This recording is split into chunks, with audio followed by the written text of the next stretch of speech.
श्री साई सच्चरित्र अध्याय 50 1 काका साहेब दीक्षित 2 श्री टेम्बे स्वामी 3 बालाराम धुरंधर की कथाएं। मूल सच्चरित्र के अध्याय 39 और 40 को हमने एक साथ सम्मिलित कर लिखा है क्योंकि इन दोनों अध्यायों का विषय प्रायः एक सा ही है। अब सच्चरित्र का अध्याय 51 यहाँ 50वें अध्याय के रूप में लिखा जा रहा है। इस अध्याय में 1 काका साहेब दीक्षित, 2 श्री टेम्बे स्वामी और 3 बालाराम धुरंधर की कथाएं हैं। प्रस्तावना न श्री साई महाराज की जय हो, जो भक्तों के जीवनाधार एवं सद्गुरु हैं। वे गीता धर्म का उपदेश देकर हमें शक्ति प्रदान कर रहे हैं। हे साई, कृपादृष्टि से देखकर हमें आशीष दो। जैसे मलयगिरी में होने वाला चंदन वृक्ष समस्त तापों का हरण कर लेता है, अथवा जिस प्रकार बादल जलवृष्टि कर लोगों को शीतलता और आनंद पहुंचाते हैं, या जैसे वसंत में खिले फूल ईश्वर पूजन के काम आते हैं, इसी प्रकार श्री साई बाबा की कथाएं पाठकों तथा श्रोताओं को धैर्य एवं सांत्वना देती हैं। जो कथा कहते या श्रवण करते हैं वे दोनों ही धन्य हैं, क्योंकि उनके कहने से मुख तथा श्रवण से कान पवित्र हो जाते हैं। यह तो सर्वमान्य है कि चाहे हम सैकड़ों प्रकार की साधनाएं क्यों न करें, जब तक सद्गुरु की कृपा नहीं होती तब तक हमें अपने आध्यात्मिक ध्येय की प्राप्ति नहीं हो सकती। इसी विषय में यह निम्नलिखित कथा सुनिए। काका साहेब दीक्षित 1864 से 1926। श्री हरि सीताराम उपनाम काका साहेब दीक्षित सन 1864 में वडनगर के नागर ब्राह्मण कुल में खंडवा में पैदा हुए थे। उनकी प्राथमिक शिक्षा खंडवा और हिंगणघाट में हुई। माध्यमिक शिक्षा नागपुर में उच्च श्रेणी में प्राप्त करने के बाद उन्होंने पहले विल्सन तथा बाद में एल्फिंस्टन कॉलेज में अध्ययन किया। सन 1883 में उन्होंने विधि स्नातक एल और कानूनी सलाहकार सॉलिसिटर की परीक्षाएं उत्तीर्ण की और फिर वे सरकारी solicitor firm messrs little and company में कार्य करने लगे। इसके पश्चात उन्होंने अपनी एक सॉलिसिटर फर्म शुरू कर दी। सन 1909 के पहले तो बाबा की कीर्ति उनके कानों तक नहीं पहुंची थी, परंतु इसके पश्चात वे शीघ्र ही बाबा के परम भक्त बन गए। जब वे लोनावला में निवास कर रहे थे तो उनकी अचानक भेंट अपने पुराने मित्र नाना साहेब चांदोरकर से हुई। दोनों ही इधर उधर की चर्चाओं में समय बिताते थे। काका साहेब ने उन्हें बताया कि जब वे लंदन में थे तो रेलगाड़ी पर चढ़ते समय कैसे उनका पैर फिसला तथा कैसे उसमें चोट आई, इसका पूर्ण विवरण सुनाया। नाना साहेब ने उनसे कहा कि यदि तुम इस लंगड़ेपन तथा कष्ट से मुक्त होना चाहते हो तो मेरे सद्गुरु श्री साई बाबा की शरण में जाओ। उन्होंने बाबा का पूरा पता बताकर उनके कथन को दोहराया कि मैं अपने भक्त को 7 समुद्रों के पार से भी उसी प्रकार खींच लूंगा, जिस प्रकार की एक चिड़िया को जिसका पैर रस्सी से बंधा हो खींचकर अपने पास लाया जाता है। उन्होंने यह भी स्पष्ट कर दिया कि यदि तुम बाबा के निजी जन न हो तो तुम्हें उनके प्रति आकर्षण भी न होगा और न ही उनके दर्शन प्राप्त होंगे। काका साहेब को ये बातें सुनकर बड़ी प्रसन्नता हुई और उन्होंने कहा वे शिरडी जाकर बाबा से प्रार्थना करेंगे कि शारीरिक लंगड़ेपन के बदले उनके चंचल मन को अपंग बनाकर परमानंद की प्राप्ति करा दें। कुछ दिनों के पश्चात ही बंबई विधानसभा लेजिस्लेटिव असेंबली के चुनाव में मत प्राप्त करने के संबंध में काका साहेब दीक्षित अहमदनगर गए और सरदार काका साहेब मिरीकर के यहाँ ठहरे। श्री बाला साहेब मिरीकर, जो कि कोपरगांव के मामलतदार तथा काका साहेब मिरीकर के सुपुत्र थे, वे भी इसी समय अश्व प्रदर्शनी देखने के हेतु अहमदनगर पधारे थे। चुनाव का कार्य समाप्त होने के पश्चात काका साहेब दीक्षित शिरडी जाना चाहते थे। यहाँ पिता और पुत्र दोनों ही घर में विचार कर रहे थे कि काका साहेब के साथ भेजने के लिए कौन सा व्यक्ति उपयुक्त होगा, और दूसरी ओर बाबा अलग ही ढंग से उन्हें अपने पास बुलाने का प्रबंध कर रहे थे। श्यामा के पास एक तार आया कि उनकी सास की हालत अधिक शोचनीय है और उन्हें देखने वे शीघ्र अहमदनगर को आए। बाबा से अनुमति प्राप्त कर श्यामा ने वहां जाकर अपनी सास को देखा, जिनकी स्थिति में अब पर्याप्त सुधार हो चुका था। प्रदर्शनी को जाते समय नाना साहेब पानसे तथा अप्पा साहेब गदरे की दृष्टि अचानक श्यामा पर पड़ी। उन्होंने श्यामा से मिरीकर के घर जाकर काका साहेब दीक्षित से भेंट करने तथा उन्हें अपने साथ शिरडी ले जाने को कहा। उन्होंने श्यामा के आगमन की सूचना काका साहेब दीक्षित और मिरीकर को भी दे दी। संध्या समय श्यामा मिरीकर के घर आए। मिरीकर ने श्यामा का काका साहेब दीक्षित उनके साथ रात 10 बजे वाली गाड़ी से कोपरगांव को रवाना हो जाएं। इस निश्चय के बाद ही एक विचित्र घटना घटी। बाला साहेब मिरीकर ने बाबा के एक बड़े चित्र पर से पर्दा हटाकर काका साहेब दीक्षित को उनके दर्शन कराए तो उन्हें यह देखकर आश्चर्य हुआ कि जिनके दर्शनार्थ मैं शिरडी जाने वाला हूं वे ही इस चित्र रूप में मेरे स्वागत हेतु यहाँ विराजमान हैं। तब अत्यंत द्रवित होकर वे बाबा की वंदना करने लगे। यह चित्र मेघा का था और कांच लगाने के लिए मिरीकर के पास आया था। दूसरा कांच लगवाकर उसे काका साहेब दीक्षित तथा श्यामा के हाथ वापस शिरडी भेजने का प्रबंध किया गया। 10 बजे से पहले ही स्टेशन पर पहुंचकर उन्होंने द्वितीय श्रेणी का टिकट ले लिया। जब गाड़ी स्टेशन पर आई तो द्वितीय श्रेणी का डिब्बा खचाखच भरा हुआ था। उसमें बैठने को तिलमात्र भी स्थान न था। भाग्यवश गार्ड साहेब काका साहेब दीक्षित की पहचान के निकल आए और उन्होंने इन दोनों को प्रथम श्रेणी के डिब्बे में बैठा दिया। इस प्रकार सुविधापूर्वक यात्रा करते हुए वे कोपरगांव स्टेशन पर उतरे। स्टेशन पर ही शिरडी को जाने वाले नाना साहेब चांदोरकर को देखकर उनके हर्ष का पारावार न रहा।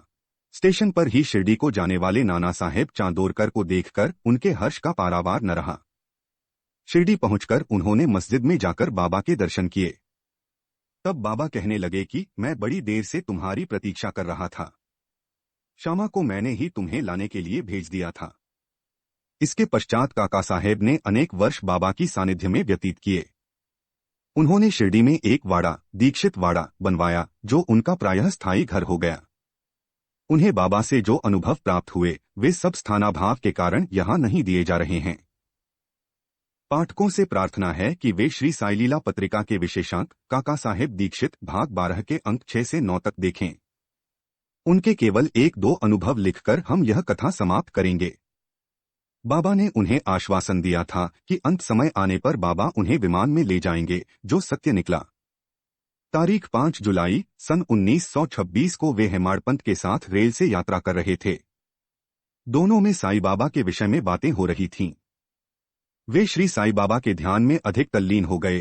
तभी अचानक उनकी गर्दन हेमाड़पंत के कंधे से जा लगी और उन्होंने बिना किसी कष्ट तथा घबराहट के अपनी अंतिम श्वास छोड़ दी। श्री टेम्बे स्वामी। अब हम द्वितीय कथा पर आते हैं, जिससे स्पष्ट होता है कि संत परस्पर एक दूसरे को किस प्रकार भ्रातृवत प्रेम किया करते हैं। एक बार श्री वासुदेवानंद सरस्वती, जो श्री टेम्बे स्वामी के नाम से प्रसिद्ध हैं, ने गोदावरी के तीर पर राजमहेंद्री में आकर डेरा डाला। वे भगवान दत्तात्रेय के कर्मकांडी, ज्ञानी तथा योगी भक्त थे। नांदेड़ निजाम स्टेट के एक वकील अपने मित्रों के साथ उनसे भेंट करने आए और वार्तालाप करते करते श्री साईं बाबा की चर्चा भी निकल पड़ी। बाबा का नाम सुनकर स्वामी जी ने उन्हें करबद्ध प्रणाम किया और पुंडलीकराव वकील को एक श्रीफल देकर उन्होंने कहा कि तुम जाकर मेरे भ्राता श्री साई को प्रणाम कर कहना कि मुझे न बिसरे तथा सदैव मुझ पर कृपादृष्टि रखें। उन्होंने यह भी बतलाया कि सामान्यतः एक स्वामी दूसरे को प्रणाम नहीं करता, परंतु यहाँ विशेष रूप से ऐसा किया गया है। श्री पुंडलीकराव ने श्रीफल लेकर कहा कि मैं इसे बाबा को दे दूंगा तथा आपका संदेश भी कह दूंगा। 1 मास के पश्चात ही पुंडलीकराव अन्य मित्रों सहित श्रीफल लेकर शिरडी को रवाना हुए। जब वे मनमाड़ पहुंचे तो प्यास लगने के कारण एक नाले पर पानी पीने गए। खाली पेट पानी न पीना चाहिए, यह सोचकर उन्होंने कुछ चिवड़ा खाने को निकाला, जो खाने में कुछ अधिक तीखा सा प्रतीत हुआ। उसका तीखापन कम करने के लिए किसी ने नारियल फोड़कर उसमें खोपरा मिला दिया और इस तरह उन लोगों ने चिवड़ा स्वादिष्ट बनाकर खाए। अभाग्यवश जो नारियल उनके हाथ से फूटा वह वही था जो स्वामी जी ने पुंडलीकराव को भेंट में देने को दिया था। शिरडी के समीप पहुंचने पर उन्हें नारियल की स्मृति हो आई। उन्हें यह जानकर बड़ा दुहक हुआ कि भेंट स्वरूप दिए जाने वाला नारियल ही फोड़ दिया गया है। डरते डरते और कांपते हुए वे शिरडी पहुंचे और वहां जाकर उन्होंने बाबा के दर्शन किए। बाबा को तो यहाँ नारियल के संबंध में स्वामी से बेतार का तार प्राप्त हो चुका था। इसीलिए उन्होंने पहले ही पुंडलीकराव से प्रश्न किया कि मेरे भाई की भेजी हुई वस्तु लाओ। उन्होंने बाबा के चरण पकड़कर अपना अपराध स्वीकार करते हुए अपनी चूक के लिए उनसे क्षमा याचना की। वे उसके बदले में दूसरा नारियल देने को तैयार थे, परंतु बाबा ने यह कहते हुए उसे अस्वीकार कर दिया कि उस नारियल का मूल्य इस नारियल से कई गुना अधिक था और उसकी पूर्ति इस साधारण नारियल से नहीं हो सकती। फिर वे बोले कि अब तुम कुछ चिंता न करो, मेरी ही इच्छा से वह नारियल तुम्हें दिया गया तथा मार्ग में फोड़ा गया है। तुम स्वयं में कर्तापन की भावना क्यों लाते हो? कोई भी श्रेष्ठ या कनिष्ठ कर्म करते समय अपने को कर्ता न जानकर अभिमान तथा अहंकार से परे होकर ही कार्य करो, तभी तुम्हारी शीघ्रता से प्रगति होगी। कितना सुंदर था उनका यह आध्यात्मिक उपदेश। श्री बालाराम धुरंधर 1878 से 1915 सांताक्रूज बंबई के श्री बालाराम धुरंधर प्रभु जाति के एक सज्जन थे। वे बंबई के उच्च न्यायालय में एडवोकेट थे तथा किसी समय शासकीय विधि विद्यालय government dot of law school Bombay के प्राचार्य भी थे। उनका संपूर्ण कुटुंब सात्विक तथा धार्मिक था। श्री बालाराम ने अपनी जाति की योग्य सेवा की और इस संबंध में एक पुस्तक भी प्रकाशित कराई। इसके पश्चात उनका ध्यान आध्यात्मिक और धार्मिक विषयों पर गया। उन्होंने ध्यानपूर्वक गीता, उसकी टीका, ज्ञानेश्वरी तथा अन्य दार्शनिक ग्रंथों का अध्ययन किया। वे पंढरपुर के भगवान विठोबा के परम भक्त थे। सन 1912 में उन्हें श्री साईं बाबा के दर्शनों का लाभ हुआ। 6 मास पूर्व उनके भाई बाबुलजी और वामनराव ने शिरडी आकर बाबा के दर्शन किए थे और उन्होंने घर लौटकर अपने मधुर अनुभव भी श्री बालाराम व परिवार के अन्य लोगों एक प्रकृतयः क्रियमाणानि गुणैः कर्माणि सर्वशः दो अहंकार विमूढ़ात्मा कर्ताहमिति मन्यते गीता 27 तस्माद् सक्तः सत्यं कार्यं कर्म साचार असक्तो ह्याचरण कर्म परमाप्नोति पुरुषः गीता को सुनाए। तब सब लोगों ने शिरडी जाकर बाबा के दर्शन करने का निश्चय किया। यहाँ शिरडी में उनके पहुंचने के पूर्व ही बाबा ने स्पष्ट शब्दों में कह दिया कि आज मेरे बहुत से दरबारी गण आ रहे हैं। अन्य लोगों द्वारा बाबा के उपरोक्त वचन सुनकर धुरंधर परिवार को महान आश्चर्य हुआ। उन्होंने अपनी यात्रा के संबंध में किसी को भी इसकी पहले से सूचना न दी थी। सभी ने आकर बाबा को प्रणाम किया और बैठकर वार्तालाप करने लगे। बाबा ने अन्य लोगों को बतलाया कि ये मेरे दरबारी गण हैं, जिनके संबंध में मैंने तुमसे पहले कहा था। फिर धुरंधर भ्राताओं से बोले कि मेरे और तुम्हारा परिचय 60 जन्म पुराना। सभी नम्र और सभ्य थे, इसलिए वे सब हाथ जोड़े हुए बैठे बैठे बाबा की ओर निहारते रहे। उनमें सब प्रकार के सात्विक भाव जैसे अश्रुपात, रोमांच तथा कंठावरोध आदि जागृत होने लगे और सबको बड़ी प्रसन्नता हुई। इसके पश्चात वे सब अपने निवास स्थान को गए और भोजन तथा थोड़ा विश्राम लेकर पुनः मस्जिद में आकर बाबा के पांव दबाने लगे। इस समय बाबा चिलम पी रहे थे। उन्होंने बालाराम को भी चिलम देकर एक फूंक लगाने का आग्रह किया।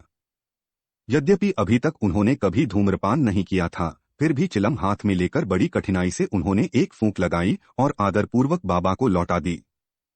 बालाराम के लिए तो यह अनमोल घड़ी थी। वे 6 वर्षों से श्वास रोग से पीड़ित थे, पर चिलम पीते ही वे रोगमुक्त हो गए। उन्हें फिर भी कभी यह कष्ट न हुआ। 6 वर्षों के पश्चात उन्हें एक दिन पुनः श्वास रोग का दौरा आया। यह वही महापुण्यशाली दिन था जबकि बाबा ने महासमाधि ली। वे गुरुवार के दिन शिरडी आए थे। भाग्यवश उसी रात्रि को उन्हें चावड़ी उत्सव देखने का अवसर मिल गया। आरती के समय बालाराम को चावड़ी में बाबा का मुखमंडल भगवान पांडुरंग सरीखा दिखाई पड़ा। दूसरे दिन काकड़ आरती के समय उन्हें बाबा के मुखमंडल की प्रभा पुनः अपने परम इष्ट भगवान पांडुरंग के सदृश ही दिखाई दी। श्री बालाराम धुरंधर ने मराठी में महाराष्ट्र के महान संत तुकाराम का जीवन चरित्र लिखा है, परंतु खेद है कि पुस्तक प्रकाशित होने तक वे जीवित न रह सके। उनके बंधुओं ने इस पुस्तक को सन 1928 में प्रकाशित कराया। इस पुस्तक के प्रारंभ में पृष्ठ 6 पर उनकी जीवनी से संबंधित एक परिच्छेद में उनकी शिरडी यात्रा का पूरा वर्णन है। श्री सद्गुरु साईनाथार्पणमस्तु। शुभं भवतु।